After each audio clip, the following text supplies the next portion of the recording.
আমাদের সুপারিশের প্রধানত তিনটি ভাগ আছে। প্রথমটি হচ্ছে যে সকল বিষয়ে সাংবিধানিক বিষয় সংশ্লিষ্ট নয় সে সমস্ত বিষয়ে সরকার যেগুলো অধ্যাদেশের মাধ্যমে যা বাস্তবায়ন করতে পারেন সেটা যেন অবিলম্বে সরকারের পক্ষ থেকে সেই সমস্ত বিষয় বাস্তবায়িত করা হয়। দ্বিতীয় বিষয়টি হচ্ছে এর মধ্যে সুপারিশের অনেক কিছুই আছে যেগুলো সরকারি নির্দেশ এমনকি অফিস অর্ডার দিয়েও বাস্তবায়ন করা সম্ভব, সেগুলো যেন সরকার দ্রুততার সঙ্গে বাস্তবায়ন করে। আজকে আমাদের পক্ষ থেকে যে সুনির্দিষ্ট সুপারিশ দেওয়া হয়েছে সেখানে আমরা এগুলো চিহ্নিত করে দিয়েছি, কোনগুলো অধ্যাদেশের মাধ্যমে কোনগুলো অফিস অর্ডারের মাধ্যমে করা যাবে।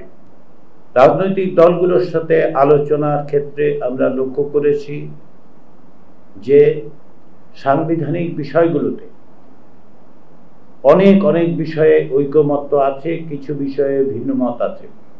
এই সংবিধান সংশ্লিষ্ট বিষয়গুলোকে বাস্তবায়নের একটি আইনি ভিত্তি প্রদান এবং বাস্তবায়নের পথ নির্দেশ করার জন্য আমরা আমাদের তৃতীয় সুপারিশে কিভাবে এগুলোকে বাস্তবায়নের পথে অগ্রসর হওয়া যায় তার সুপারিশ করেছি। সংবিধান সংশ্লিষ্ট 48টি বিষয়ের ব্যাপারে আমরা সরকারকে পরামর্শ দিয়ে বলেছি দুটো বিকল্প সরকারের হাতে আছে। এর দুটো বিকল্পেরই কিছু জিনিস এক, কিন্তু সামান্য ভিন্নতাও আছে। আমরা সরকারকে অনুরোধ করেছি, পরামর্শ দিয়েছি যে সরকার যেন অবিলম্বে একটি আদেশ জারি করে। এই আদেশের বিষয় হবে জুলাই জাতীয় সনদ 2025 সংবিধান সংস্কার বিষয়। সরকারের এই আদেশে অধীনে সরকার একটি গণভোটের আয়োজন করবেন। এই গণভোটে জনগণের কাছে আমরা সুপারিশ করেছি সরকার যেন একটি প্রশ্ন উত্থাপন করেন, সেটি হচ্ছে এই যে আদেশ এবং আদেশের তফসিলে অন্তর্ভুক্ত 48টি সংবিধান সংশ্লিষ্ট বিষয়ে সেগুলো বাস্তবায়নের ব্যাপারে জনগণের সম্মতি আছে কিনা। যে সুপারিশ করেছি তাতে বলা হয়েছে যে ত্রয়োদশ জাতীয় সংসদ একই সঙ্গে সংবিধান সংস্কার পরিষদ এবং জাতীয় সংসদ হিসেবে কার্যকর থাকবে। তবে সংবিধান সংস্কার পরিষদ কার্যকর থাকবে 270 দিন। এই সময়ের মধ্যে সংবিধান সংস্কার পরিষদের সদস্যরা জুলাই জাতীয় সনদে বর্ণিত এবং গণভোটে যদি সকলের জনগণের সম্মতি পাওয়া যায় সেই বিষয়গুলো সংবিধানে সংযুক্ত করার জন্য প্রয়োজনীয় সমস্ত রকম বিধিবিধান, প্রয়োজনীয় সংশোধন, সংযোজন, বিযোজন, পরিবর্তন, পরিমার্জন করবেন। এরপরে যেটা আমরা বলেছি সেটি হচ্ছে একটি অন্যতম বিষয় হচ্ছে একটি উচ্চ কক্ষ প্রতিষ্ঠা করা। সংবিধান সংস্কার কমিশন এবং জাতীয় ঐকমত্য কমিশন এবং নির্বাচন ব্যবস্থা সংস্কার কমিশনের পক্ষ থেকে সুস্পষ্ট সুপারিশ ছিল ভোটের সংখ্যানুপাতে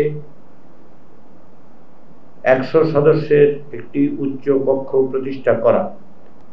সেই মোতাবেক যদি জনগণের সম্মতি পাওয়া যায় তবে জাতীয় সংসদ প্রতিষ্ঠার 45 দিনের মধ্যে উচ্চকক্ষ গঠন বিষয়ক প্রয়োজনীয় সংশোধনের মাধ্যমে তা বাস্তবায়িত হবে। যেহেতু উচ্চকক্ষ গঠনের ক্ষেত্রে সকলের সিদ্ধান্তের ক্ষেত্রে সুপারিশের ক্ষেত্রে যেটা আছে যে উচ্চকক্ষ গঠনের আগেই অর্থাৎ নির্বাচনের সময়ই সম্ভাব্য সদস্যদের পূর্ণাঙ্গ তালিকা প্রকাশ করা, এবং এক্ষেত্রে যেহেতু জাতীয় সংসদ নির্বাচনের আগে সেই তালিকা প্রকাশ করা সম্ভব হবে না, সেই বিবেচনার থেকে কমিশনের সুপারিশ হচ্ছে এই যে প্রথমবারের মতো যে উচ্চ কক্ষ গঠিত হবে সেই উচ্চ কক্ষের আগের থেকে তালিকা প্রকাশ করার যে বিধান আছে সেটা ওয়েভ করা হবে, সেটা কার্যকর হবে না। আমরা এই আদেশের আওতায় গণভোটের মাধ্যমে সংবিধান সংস্কার পরিষদ গঠন এবং 270 দিনের মধ্যে প্রয়োজনীয় সংশোধন, সংযোজন, পরিবর্তনের জন্য আমরা কনস্টিটিউয়েন্ট পাওয়ার হিসেবে জনগণের গাঠনিক ক্ষমতা যেন ব্যবহৃত হয় সেজন্য এই পরিষদের প্রস্তাব করেছি। আমরা আশা করি যে এই প্রক্রিয়ার মধ্যে দিয়ে তা অর্জন করা যাবে। তবে আমাদের আরো একটি বিকল্প প্রস্তাব আছে। আমাদের দ্বিতীয় বিকল্প প্রস্তাব, যেমনটি আমি আগেই বলেছি শুরুতে, যে প্রক্রিয়ার দিক থেকে একটা বড় অংশই একই রকম, একটি ব্যতিক্রম ছাড়া। আমাদের দ্বিতীয় বিকল্পেও বলা হচ্ছে যে সরকার একটি আদেশ জারি করবেন, সেই আদেশের অধীনে গণভোট অনুষ্ঠিত হবে, গণভোটে একটি মাত্র প্রশ্ন থাকবে। তবে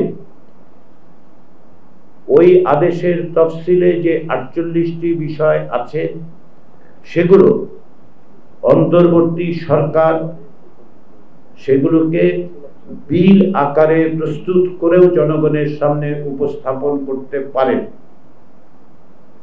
যখন বিল হিসাবে উপস্থাপিত হবে এবং গণভোটের মধ্য দিয়ে যদি জনগণের সম্মতি লাভ করা যায়, তবে ওই বিলটি সংবিধান সংস্কার পরিষদের কাজে সহযোগিতা করবে। এটা কোনো অবস্থাতেই কেবলমাত্র তাদের গ্রহণের জন্য দেয়া হবে না, তাদেরকে দেয়া হবে এটি যেন তাদের কাজের সহযোগিতা করে। অর্থাৎ সংবিধান সংস্কারের জন্য যে পরিষদ তৈরি হবে সেই পরিষদ জুলাই জাতীয় সনদের স্পিরিটকে ধারণ করে প্রয়োজনীয় সংবিধানের প্রয়োজনীয় সংশোধন, সংযোজন, পরিবর্তন করতে পারবেন। তবে এই বিল যেহেতু জনগণের দ্বারা যদি অনুমোদিত হয় তবে এটি তাদের সাহায্য করবে। এই বিলগুলো অর্থাৎ এই বিলটি এই যে প্রয়োজনীয় সংশোধনের, সংযোজনের যে বিষয়গুলো জনগণের দ্বারা সম্মত হবে, যদি সংবিধান সংস্কার পরিষদ 270 দিনের মধ্যে তাদের দায়িত্ব সম্পাদন করতে না পারে, তাহলে গণভোটে পাশ হওয়া বিলটি স্বয়ংক্রিয়ভাবে অর্থাৎ আপনি সংবিধানের সংশ্লিষ্ট অনুচ্ছেদগুলোকে প্রতিস্থাপন করবে। 270 দিনের দায়িত্ব পালনের পর সংবিধান সংস্কার পরিষদ তার কার্যক্রম সমাপ্ত করবে।